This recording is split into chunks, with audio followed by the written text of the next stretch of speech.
صدی کوئی بھی ہو، حقائق نہیں بدلتے۔ بادل چاہے کتنے بھی گر آئے، سورج نے بھر سورج چمکنا ہے۔ کسی ملک میں آمریت کے تاریخ سائے چاہے کتنے ہی گہرے کیوں نہ ہو، جمہوریت کے اجالوں نے بھر سورج بکھرنا ہے۔ انصاف ایک سمندر ہے جس نے رواں رہنا ہے، اور سچائی ایک سورج ہے جس نے ہمیشہ جگمگانا ہے۔ آمریت و ظلم و تشدد کا نام تاریکی ہے، جس کا دوسرا نام جناب والا جس کا دوسرا نام موت ہے۔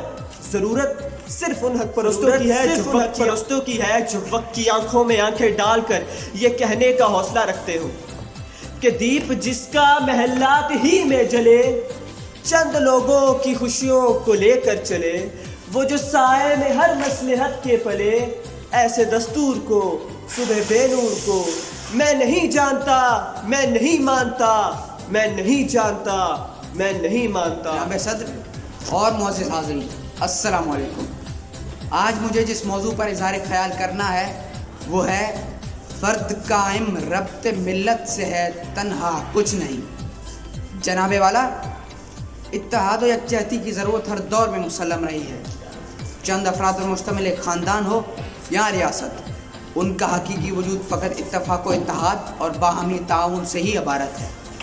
جب منتشر افراد کو شرارہ بند کر اور معزز حاضرین، آج کے ایوان میں مجھے جس موضوع پر اظہار خیال کرنا ہے وہ ہے صحیح مسلسل کامیابی کا راز ہے۔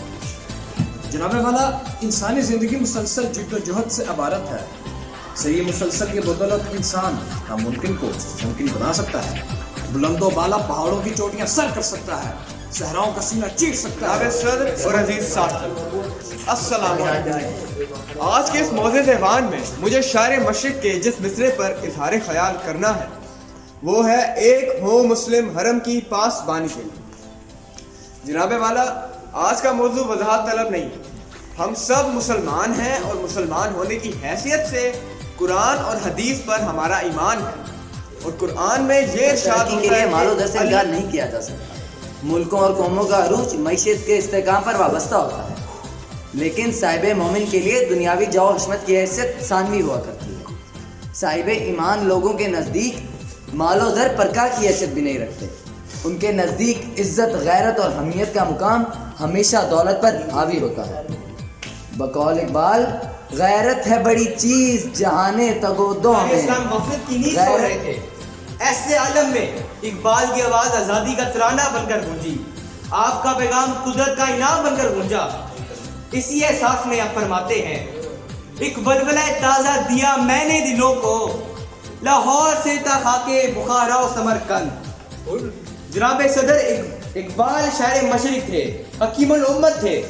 آپ چاہتے تھے کہ بر صغیر کا ہر مسلمان ایمان کی تفسیر بن جائے۔